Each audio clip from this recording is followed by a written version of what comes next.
Shall we begin? Football Feast. Oh, no!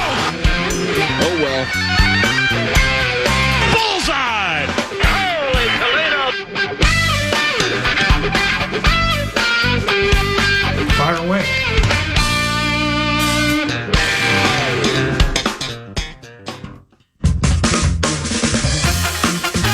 9 to noon is in the air. Get it in here! I got one thing to say. This is when the big dogs come out. Damn right. Okay? Right. You can't roll with the big dogs. Stay on the board. It's 9 to noon on a Friday, and good morning. Last night, the Minnesota Wild were destroyed in Utah, the land of milk and, hey, that's not funny. There's been sequences like this almost all night, Tom, where it's 5-on-5, but it feels like a power play as they score again.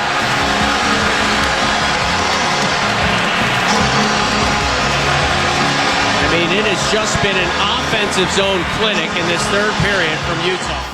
Oh, Joe, it's all negative on that goal last night, and we lost 6-1. As good as you are on that show and everything, every time you make those type of predictions, I run right to the bank and go the other way. Meanwhile, 688 miles southwest from Salt Lake City, a significant problem has emerged for the Minnesota Timberwolves. And old Finchy was testy after the game about the officiating. Both he and Nas got technicals. Yeah. I mean, do you have concerns right now about the officiating, the way that you guys are called here right now? I mean, listen, don't try to bait me into about the officiating. Like, it is what it is on a nightly basis. So I thought, whatever. I don't even know what Nas said to get his, so... Oh, my gosh. You are above average at that. About 20% of the season remains, and things starting to get a little testy for the old Howe Covenant. Losers to the Los Angeles Lakers last evening. Luka and LeBron, they have that bad boy humming at a high level. Quite the cocksure bunch, too. And while two pivotal players came up bad last night in Naz Reid and Jaden McDaniels, Anthony Edwards is the A topic. 2 techs. He'll be suspended today and won't play tonight at Utah. 74-59, 15-point Laker lead. Ant will bring it up here with Dante, Jaden, Nas, and Nikhil. Quickly shoves off on Vincent at the elbow. He fell down to the floor, and then he's tied up. And a technical foul. No. And Ant's just been ejected from the game. Ant with his second technical. He's been tossed from the game, and he will not be able to play tomorrow night. And Ant's kind of wandering around the floor right now. He's Tony Adams, the security director, is kind of trying to cut him off. And Pierre Frelix will also help him towards the... Oh, and he fires that in the crowd. Boy, that will get him a hefty fine as well. Welcome back. Good to see you. Good to see you. 16 technical fouls. For every 2 Anthony Edwards gets from here, he's out 2 games. Yeah. So we ain't playing against Utah. If and or when he gets 2 more, well, then he misses 2, and then he gets 2, and then he misses 2. The alpha of the... clearly is howling too loudly, and they need him like they need to breathe the final 20% of the season. Finch said after the game, they've talked with him about it. He has to be better, and that he has way too many outbursts. All right, let's fade the music and fire up 9 to noon on the Friday football. Here we go, Paul! Feast. So, fairness and Ant-Act. In fairness fashion, but kind of weak fashion, the ejection tee came after an absolute uncalled block by a player named Gabe Vincent. Edwards toppled, and he cussed at the ref. Bam! Ding dong, his night is dead. Late third quarter. Now, his first tech came last night at the end of the first quarter, when he and former teammate Jared Vanderbilt shoved each other. Now, 9 to noon can feel that ploy 1,925 miles northeast from Crypto.com clipping penalty. And it's smart. Hear me when I tell you this. It's smart for coaches to have their players bait Anthony Edwards into childish moments. And sadly, he's taking the cheese far too frequently. Oh my gosh, you are above average at that. It's become worse than Karl Anthony Towns, and I never thought I would say that about any player in the history of Minnesota Timberwolves basketball, including Duty E.B. So I'm laying in bed and I'm reading an article on my ESPN app this morning, and you're getting through it, as you mentioned, 16 technical. Then I saw this photo, and the caption reads, Anthony Edwards is the first player to receive 16 technical fouls before March since DeMarcus Cousins in 2016, 2017. Boogie, though, 16, 17. I always love that one. And you just echoed what I texted you this morning. It's worse than Karl Anthony Towns. Right. And it is brilliant by any opposing team. Got to do it. Whether it's Vanderbilt or anyone. Gotta and do it. when he's back in the mix over the weekend and moving forward, that is the A topic, to bait him and to get under his skin and to force him to be emotionally mature on the court. Yeah. And he hasn't proven that over the long stretch that he can do that. And that's been the most frustrating thing in the way that we would judge and criticize Karl Anthony Towns for what he did over the course of time, the flailing arms in the paint, and why aren't you giving me the superstar calls, and everything and everybody is against me, including the referees. If we're going to judge and criticize Karl Anthony Towns, we absolutely have to do that with beloved Ant. And it has been worse, and it has been more ridiculous from the and it's not just on the court, PA. When it comes to the fouling and the decision-making and the emotional outbursts that we're seeing from the best player on the team, he's flipping off fans and just doing ridiculously idiotic things. Yeah, sitting in cars with somebody and, like, watching people walk around and stuff. And yeah, I always love that one. Kind of an old schooler, but you know what I mean. Yeah, I do know what you mean. And so this is this is a bit hyperbolic in some ways. He's kind of out of control. Yes. And that's not hyperbolic. Dude, I don't believe Karl Anthony Towns ever hit the Draymond Green threshold of 16. I don't think he did either. I don't think we were ever sweating the foul. Well, I don't remember Cat, and this is embarrassing that it's almost like we're revising. I'm not revising history, but how quickly I've forgotten about Cat and his significant near-decade tenure here. Yeah. I don't remember Cat being a tech guy.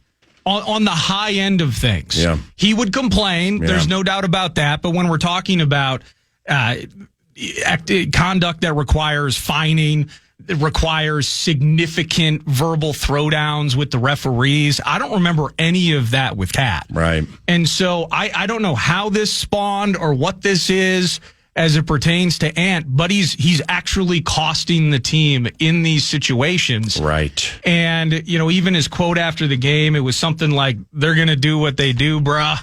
And I get it in the moment. Maybe he's not going to sit there and be contrite and concede that his actions are negative in the light of the team.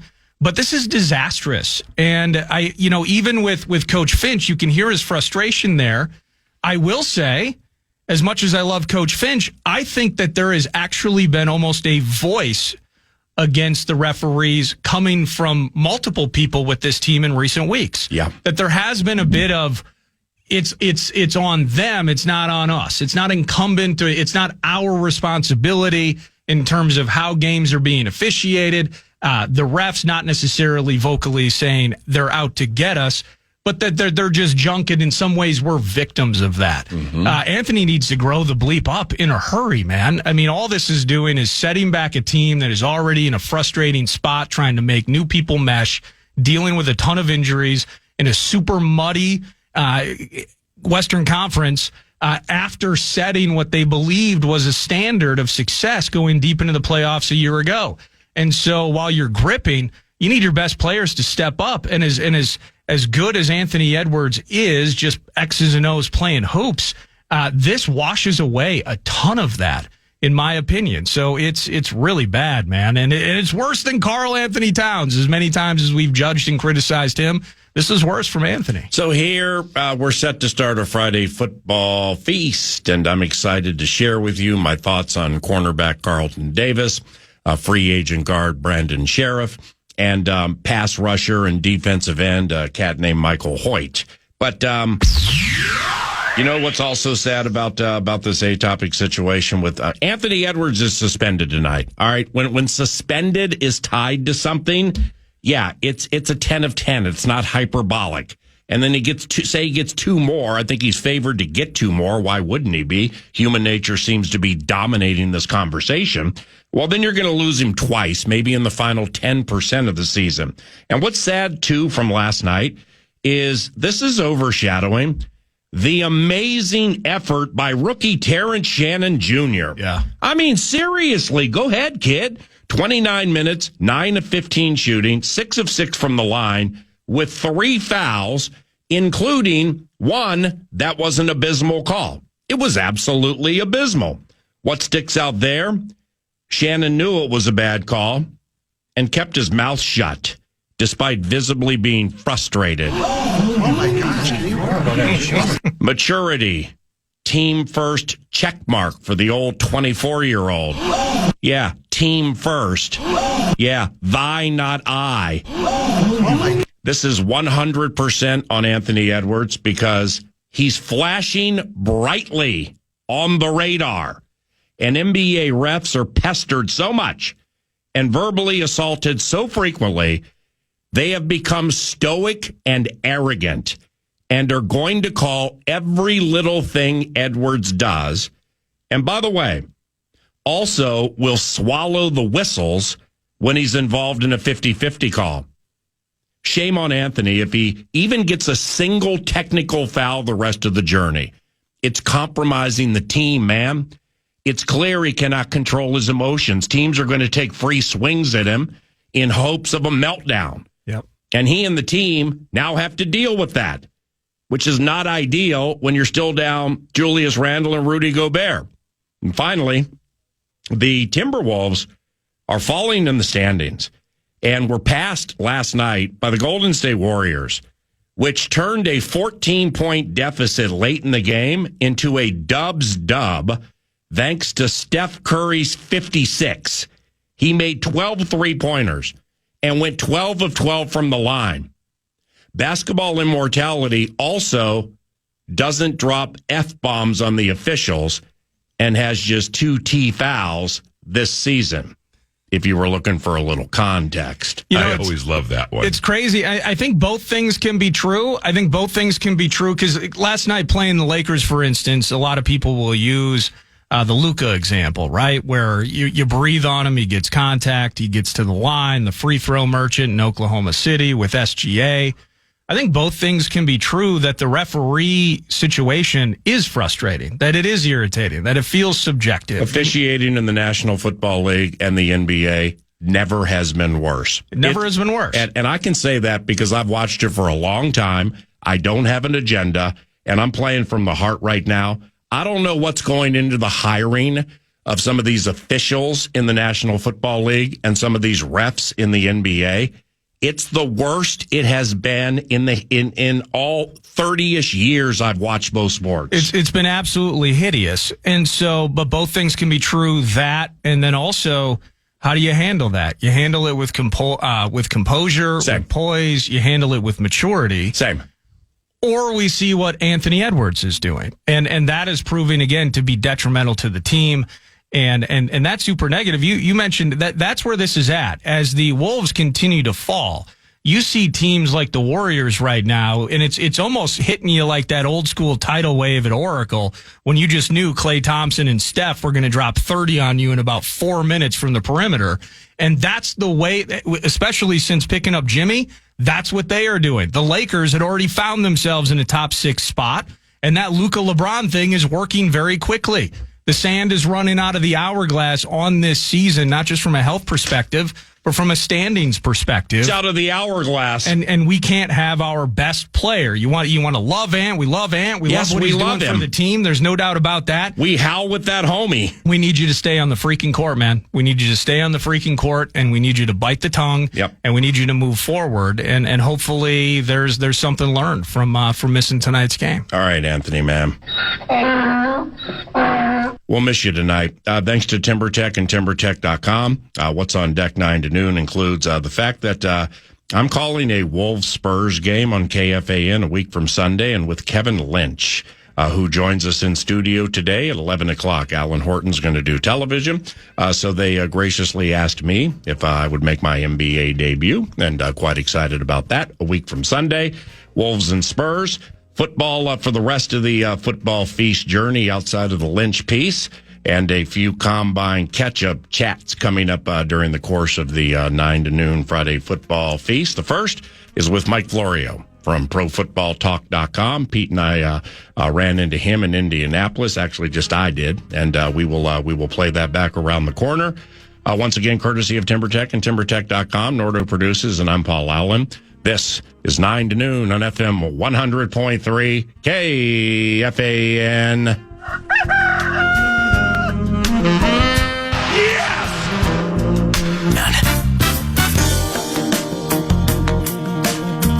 Soft and warm, the quiet storm. FM 100.3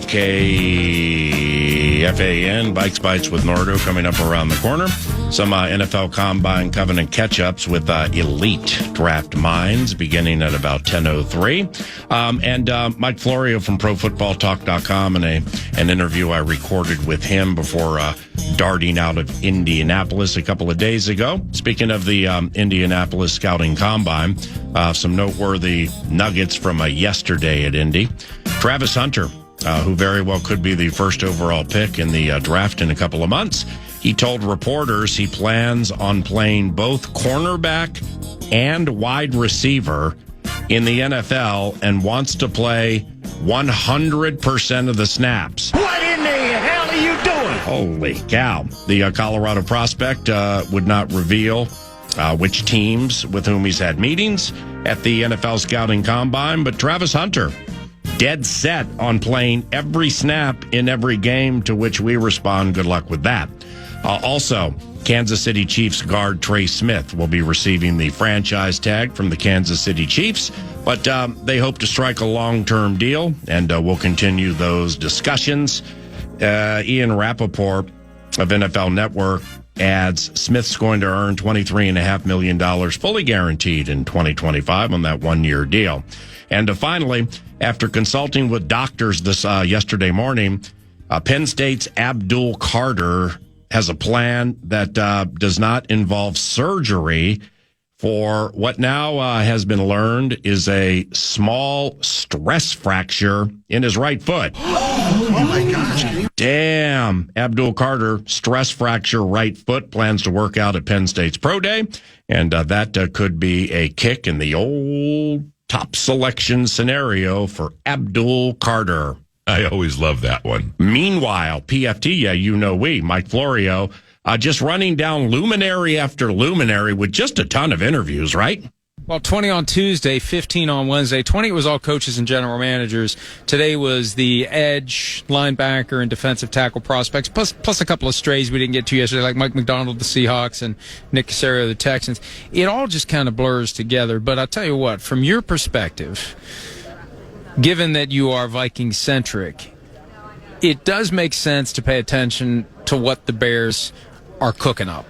Because they've never been, in the 50 years that I've been following the NFL, they've never been an offensive juggernaut. When they've been good, it's been their defense. And even the years they had Walter Payton, like they never developed a passing game to complement Walter Payton. They have never had a franchise quarterback. Jay Cutler was the closest.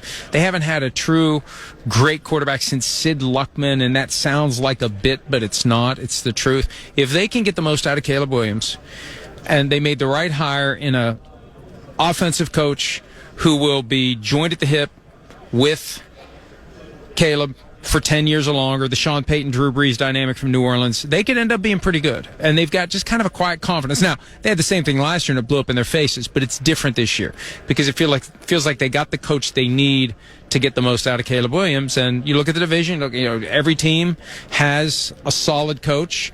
Every team has a solid quarterback, assuming J.J. McCarthy works out, and they could be a very competitive division for years to come. Okay, well, off that, what is the guarantee? Forget the $13 million that he gets for the first year, Ben Johnson.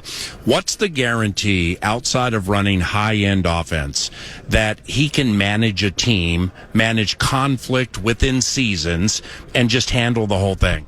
Well, there is no guarantee. That's part of the risk. Anytime you take a coordinator who's never been a head coach and make him a head coach, you could end up with a guy who becomes an all-time great. You could end up with a guy who becomes a programmatic non-fit, to use a term from the past, that might refer or might not refer to a former Vikings head coach who ultimately wasn't a great head coach. So you just don't know. It's just part of the gamble.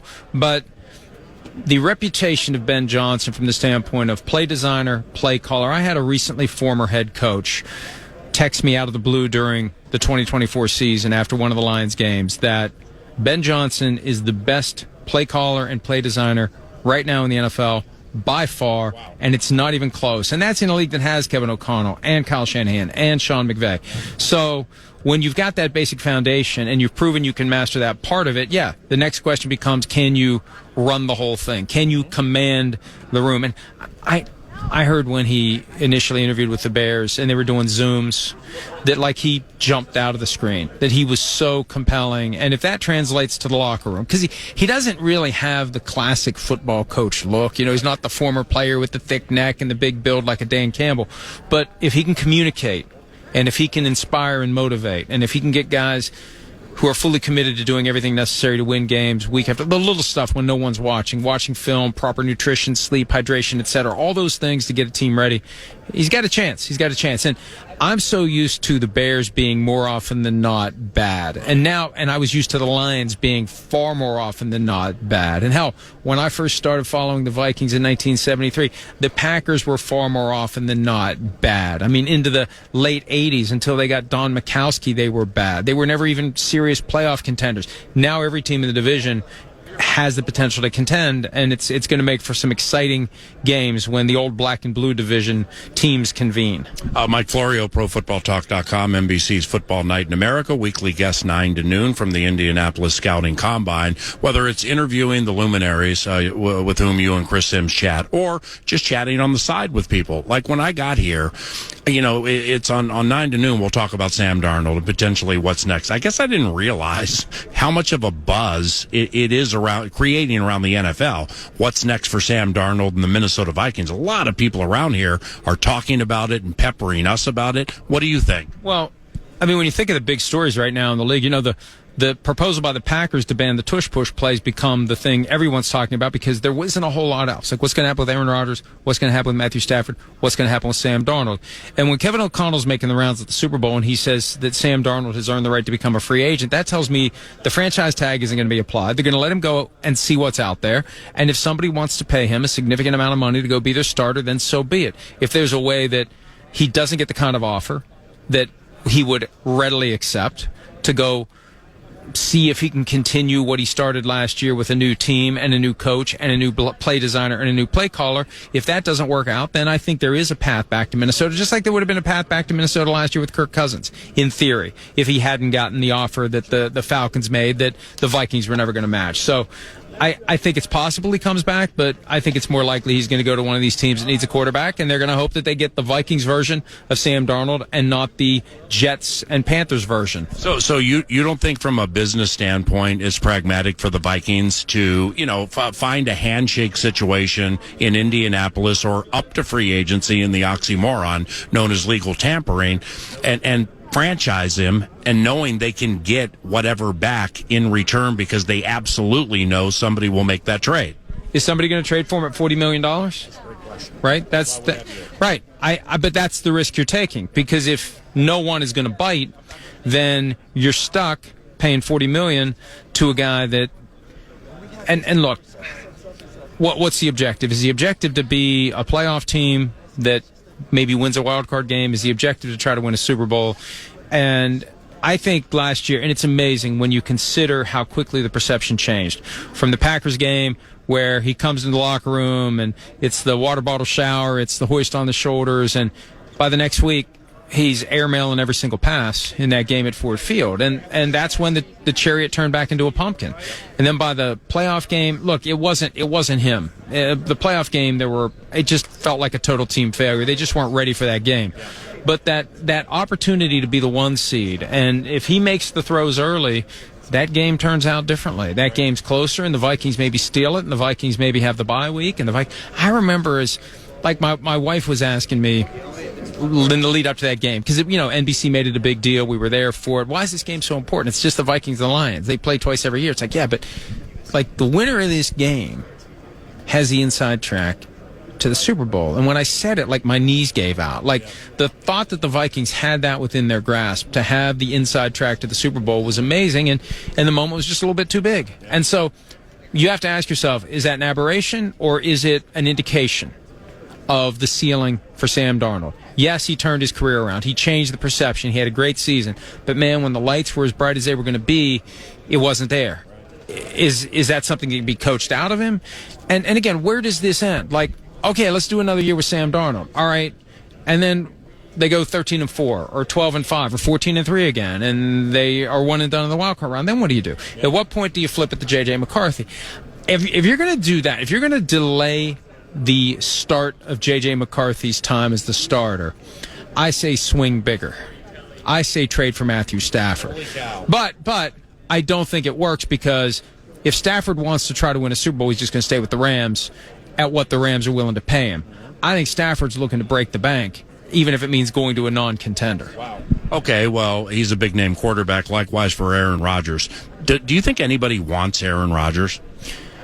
I heard yesterday, and look, I'm very reluctant to share the things you hear as something even remotely approaching fact, because you hear so much stuff at the Combine, and I like to vet what I hear. But what I heard yesterday, I heard it in a way, and I can't obviously share the details, I heard it in a way that makes me believe it's true, that Aaron Rodgers reached out to the Giants.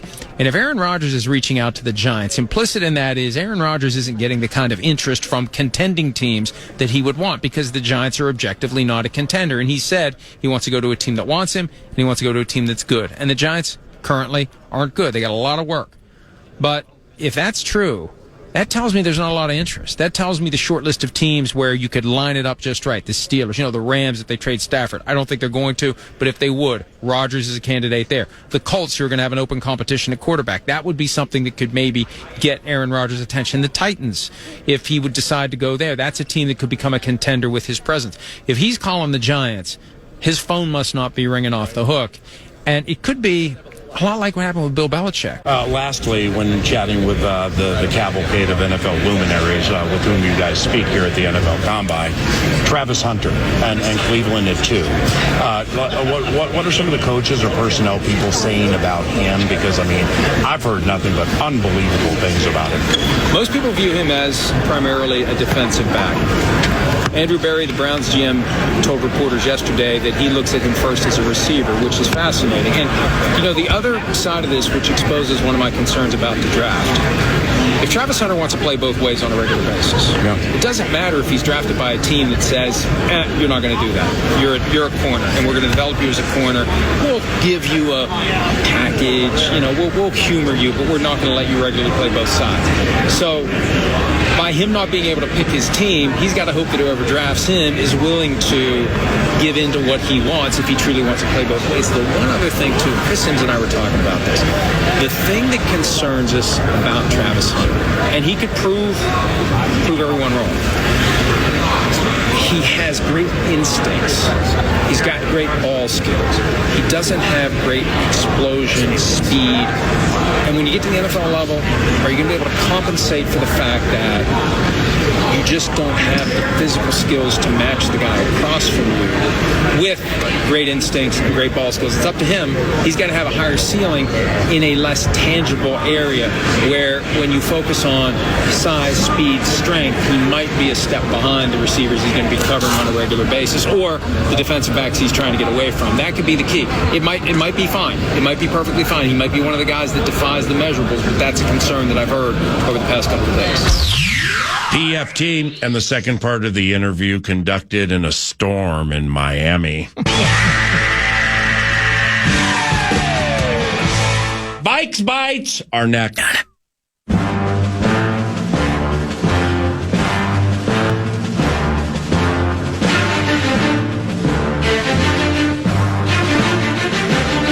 Welcome back to 9 to noon. Vikes Bites. Vikes Bites. Vikes Bites. Brought to you by Thousand Hills Lifetime Grazed Grass-Fed Beef. Beefy. And you can shop online. Box of meat will show up at your doorstep. Love Thousand Hills Regenerative Agriculture, nutrient-dense product. They're a Clearwater, Minnesota company. Proud sponsors of Gophers Athletics. You can pick up Thousand Hills Grass-Fed Beef. You can go to your local co-ops, Coburn's, and Kowalski's locations. We'll start here. It could potentially indirectly impact the Minnesota Vikings as they venture out into free agency, which is coming up quickly, like 2 weeks from now. Pump for that. Less than 2 weeks. Trey Smith, it sounds like he's going to be franchise tagged by the Kansas City Chiefs, PA. And by most people's standards, you would put him in the mix as being, I think I saw a list where he was certainly one of the top 5 impending free agents. And Trey Smith, a guard for the Kansas City Chiefs. Trey Smith, a guard, which means he's in a position group the Vikings might fancy in free agency, the draft, and beyond. But are we kind of secretly happy we didn't have to overpay for a guard that maybe looked better because he was working with Patrick Mahomes? I wonder how that changes the market and who the next man up potentially is, PA, with Trey Smith being tagged and no longer being an option for any team, including your Minnesota Vikings. Well, there are other guards who are not as accomplished as of now as Trey Smith. So $23.5 million for the franchise tag. They're going to try to sign him to a long deal. Why wouldn't they? He's one of the better guards in the National Football League.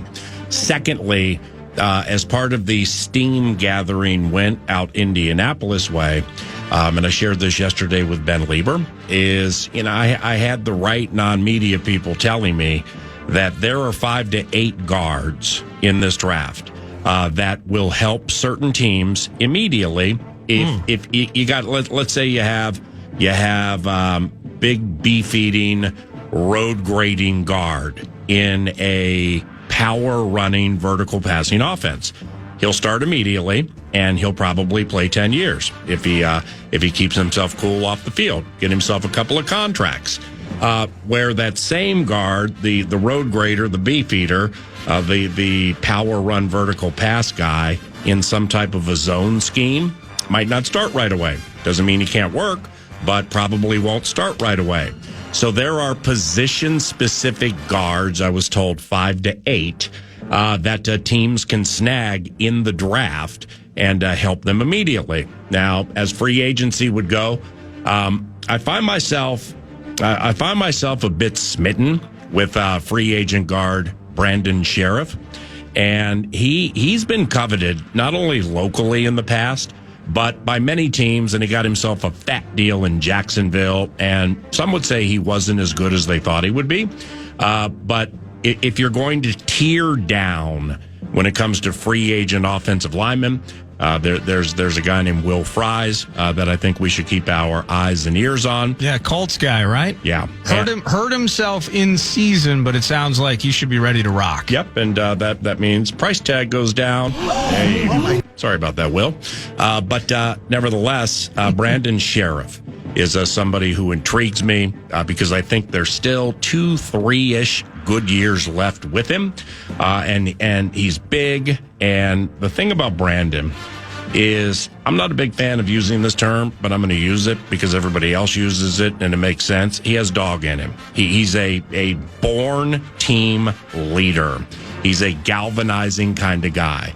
So Brandon Sheriff is the next name I go to after the Trey Smith news. You know, I kind of remember him, and it's interesting to see how the Redskins, now Commanders, were handling some of their contract stuff. You remember Kirk Cousins being tagged 2 years in a row before he ultimately left. But Brandon Sheriff, I think they tagged him too, because at one point 3-4 years ago, PA, we were having a similar conversation. O-lineman of the day. O-line of the day. What are we going to do here? Oh, by the way, in free agency, Brandon Sheriff is potentially leaving Washington. Could we afford him? And he ends up taking a pretty fat deal with the Jaguars. He is 33 now. 4 years has passed since the last time that he was eligible for our taking or our plucking. But if he's still got 2 or 3 good years left, I loved what I've seen overall from Brandon. A couple of things with Brandon. He had a patch middle of his career where he was missing games. Yeah. Like he had 8 starts in 2018, 11 in 19, 13 in the pandemic year, 11 in 21. But the last 3 years, he's played every game, and he started every game. Now, I think, one of the keys here, and it will be an opinion formulated by head coach of the Minnesota Vikings, Kevin O'Connell, because he was with Brandon Sheriff in Washington in 2019. So therefore, not only will he know what's there from a film watching standpoint, but he'll know the guy Brandon Sheriff is. And I don't think the price tag is going to be that big. So Brandon Sheriff came into the league out of Iowa with Washington. And my man stands, Brandon Sheriff is 6'5", 315. Ooh. You want to get beefy in the middle with somebody who's smart and is a born team leader? You get plenty of tread. The tread's coming off the tire. That is a fair part of the equation. 6'5", 315, though. I'm in. Vikes Bites! That didn't take long. No, well, here's where I'm going with this, though. Yeah. Vikes Bites brought to you by Thousand Hills. As you start to look at some of the names, and Will Freeze, you mentioned him from the Colts, but after that, it is the Brandon Sheriff conversation. It is a bit of the yeah buts. Kevin Zeitler, long career. I forget if he was in Baltimore prior to his time with the Detroit Lions most recently. Tevin Jenkins is a massive yeah butt as a free agent from the Bears. And his tenure and injuries and lack of play. Why would you call yeah butt massive? Well, he's a massive yeah butt. No doubt. And so the idea of if they come out of free agency with a Brandon Sheriff or let's say just a high-end player on a 3-4 year free agency deal, and then they go back to the well at 24, philosophically, are you cool with that? Because I was kind of bouncing around. Back to the well with a guard? Back to the well with a guard at 24. Right. That is Gray Zabel territory. I'm hearing, can't remember the cat's first name, Booker with Alabama. Tyler Booker. I'm hearing that may be Booker territory. Okay. Now, there's a defensive tackle from Michigan named Kenneth Graham. Yeah, and looking at the mocks and everything, it's like he's all over the place and stuff. But he does seem to be a first rounder. Yep. But he experienced hamstring terrorism yesterday. So we have some combine-related problems with him. And he's more of a true nose tackle. I mean, I think he weighs like 350 pounds or something like that. But he's one of what could be 30 interior defensive linemen drafted. That's another name around 24 to keep your eye on. Well, and so whether it's going big on a guard with cash and free agency and then going guard at 24, or let's say this, the Jonathan Allen types, the Milton Williams types. Milton Williams, by the way, sounds like he's set to get a massive bag of cash off the Super Bowl performance and a tremendous 2024 for him on a defensive front with a lot of big names. So you go with one of those guys via free agency, trade, and all of that, and then you go with a Kenneth Grant. And I'm just thinking, because the way we're looking at this, or I tend to look at it, and maybe it's the wrong way to look at it, is as we get up to free agency, PA, I'm looking at our roster, and I'm plugging holes, right? So open cornerback spot here, we need this guy. Open defensive tackle spot, we need this guy. Guard spot, etc. Yeah. What if we just load up? Like, what if we just fix the D-line? Philosophically, are you open to the idea that they make a splash with a Jonathan Allen type, with a Milton Williams type, and then on Thursday night of the draft at 24, they say, we're doubling down on this.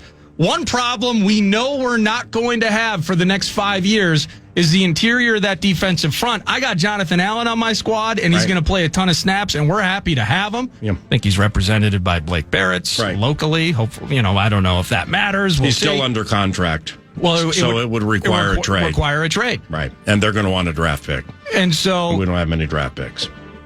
Philosophically going big on a defensive player or guard, and then going back to that and bolstering in the draft. Your thoughts? Well, my thoughts are in leaving Indianapolis and hearing it reminds me of 2020 and 2022.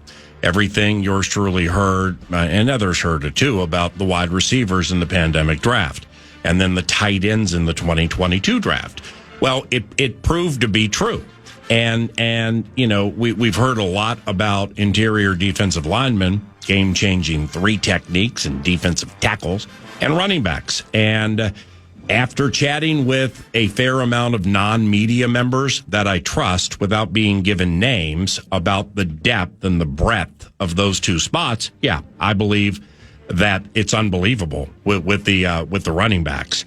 It's unbelievable, what some people were saying to me that can be had on Saturday for the right type of scheme, and you have a 5 to 10 year starter. That's how deep this bad boy is with running backs.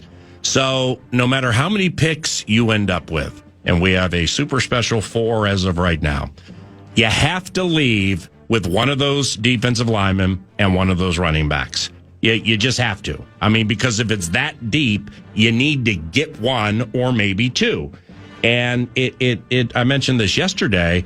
It's valor cannot be the better part of discretion here, like it was for Green Bay in 2020 when Goody refused to draft a wide receiver in the deepest wide receiver draft in the history of the NFL.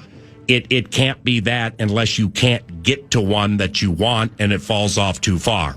So free agency is going to dictate what happens at 24, what happens with pick trades, and what happens with who they draft. Vikes Bites, brought to you by Thousand Hills Lifetime Grazed Grass-Fed Beef. Vikings picked up a new assistant O-line coach, Keith Carter, working with Chris Cooper and company. The bill of fare in terms of kind of setting that up, he comes from the last couple of years from the Jets. So maybe that means Mekhi Becton is not on the menu for the Vikings as they enter free agency and such. But bolstering their assistant coaching staff, expect any more additions? Are we mostly static in that area? But clearly some tinkering and some pieces being moved around the chessboard with who Kevin O'Connell's going to be working with. Their assistant offensive line coach became the offensive line coach for the Jacksonville Jaguars. So therefore, Keith Carter, welcome to the Covenant. Now, Grant Udinsky, right-hand man to O'Connell, assistant quarterbacks coach, but also kind of a projects manager. He is the offensive coordinator for the Jacksonville Jaguars. Liam Cohen, Liam Cohen and O'Connell have worked together before. They know each other very well. Liam clearly likes facets of the staff that Kevin has put together because he plucked 2 guys. Well, the assistant quarterbacks coach spot and the project manager spot, I don't know if it's going to be filled from within, but that's open. Assistant O-line filled. Josh Hengst, who's a salt of the earth kind of guy. He had manned the strength and conditioning program. He jumped over to Carolina and took the same job, which means he must have gotten, a boatload of money on a pay raise. So that needs to be handled. And that's pretty much where they are right now. Vikes Bites. Some news coming out of Indy over the last several days, PA, that Byron Murphy Jr., that he, quote unquote, would not be, that kind of the report idea is he would not be taking a hometown discount, PA. Right. And that maybe even there were offers put on the table for him prior to the 2024. He bet on himself, had his best year in the NFL. And now, of course, he's set to enter free agency. And the Vikings, it sounds like, based on the news we were talking about prior to Indy, where he cannot be tagged. They extended the contract voiding date up until free agency. Does that change your mind at all in terms of Byron Murphy's lot in life and the Vikings potentially negotiating to bring him back? Well, Byron's worth the money. Now, he's worth, he's. It doesn't seem to me like Byron is in a position where it's going to be like Cuzbuzz last year. All right, so we knew Cuzbuzz would leave, and Atlanta seemed to be a primo spot, and it was. But then you get that $100 million guarantee piece that popped up out there. Well, that surprised all of us. Didn't that surprise all of us? No, it was absolutely shocking to see that number. Now, he's a quarterback. Salary cap continues to go up exponentially every single year. That played into it, but he's a quarterback. Byron, a lot of the accounts that I read about Byron Murphy Jr. say he can play all the positions inside and outside. And that's true, he can. But he's dramatically better when playing inside compared to outside. Now, Byron Murphy can man up against slot guys and check them at the line and play man-to-man defense. You know, we've heard this before, but I'm hearing it very loudly now about the type of man defense Brian Flores wants to play into next year, where he wants to play more man-to-man defense, which means years 2 for Grenard and Van Ginkel and edge rusher du jour. They either pick up in free agency, re-sign Patrick Jones, or draft somebody, something like that. You undoubtedly need to trust the rush if you're going to play a lot of man defense. And it mostly worked last year. Byron can do that. So can Carlton Davis, who got hurt last year. Yep. And he's a free agent. And not only if you were Carlton Davis is not much in zone from what I hear, but even at this stage of his career, he's one of the better and tougher man-to-man defenders at corner in the NFL. So therefore, Carlton Davis joining this covenant, re-signing Byron Murphy Jr., there still would be work to do. But if that's part of the plan, not only do you set Detroit back a little bit because they happen to like Davis a lot, so maybe they'll re-sign him. But the Vikings have the requisite money to get Murphy and Davis and maybe somebody else like the new age Shaq Griffin or Stephon Gilmore nearing the end on one of those one-year deals. But Davis, and I really want them to retain Byron Murphy Jr. I just think he's good, and he's getting better, and he's really good against the run. He's scrappy, he's nasty, and this team needs some edge. While you were in Indy, you talked about the draft class, whether it's one of these defensive linemen, it's one of these running backs, massively deep classes and crops of talent. Did you hear anything about the corner spot? Because that was kind of into Indy. Yeah. Kind of the idea that this was, the running back list is a freaking mile long, but the idea that maybe some defensive backs, that there was some depth and some breadth to that group as well. There's a running back, by the way, and I can't remember his name, from North Carolina. Somebody who would know. I mean, made this guy sound like a combo of Jim Brown, Barry Sanders, and John Riggins. I mean, that's his first name begins with an O. Yeah, O'Marion Hampton. There we go. That's exactly who it is. So I have no idea where my man's supposed to be drafted, but the Steam, the Steam had a good feel to it. Let's just put it that way. So that's like another running back name, one of like 9 I have written down now, who I think should receive strong consideration locally. When it comes to the corners, didn't do much asking about the cornerbacks. Heard nice things, really glowing things about a cat from Texas whose first name begins with a J. I have it written down somewhere else. Heard some really good things about him. Non-corner, and as the Gophers would go, Ariante Ursary is very, very well respected amongst a lot of the right people at the National Football League Combine. Feels like a first-round pick, but heard some really good things about him, too.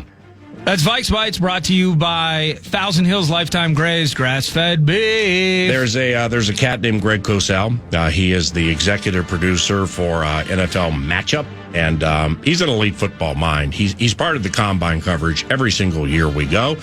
His rookie-related film watching is fantastic, and his opinions matter more than mine. So I put a microphone in front of Greg Cosell. We recorded an interview talking about a lot of players, including some pretty candid comments on Colorado quarterback Shedeur Sanders.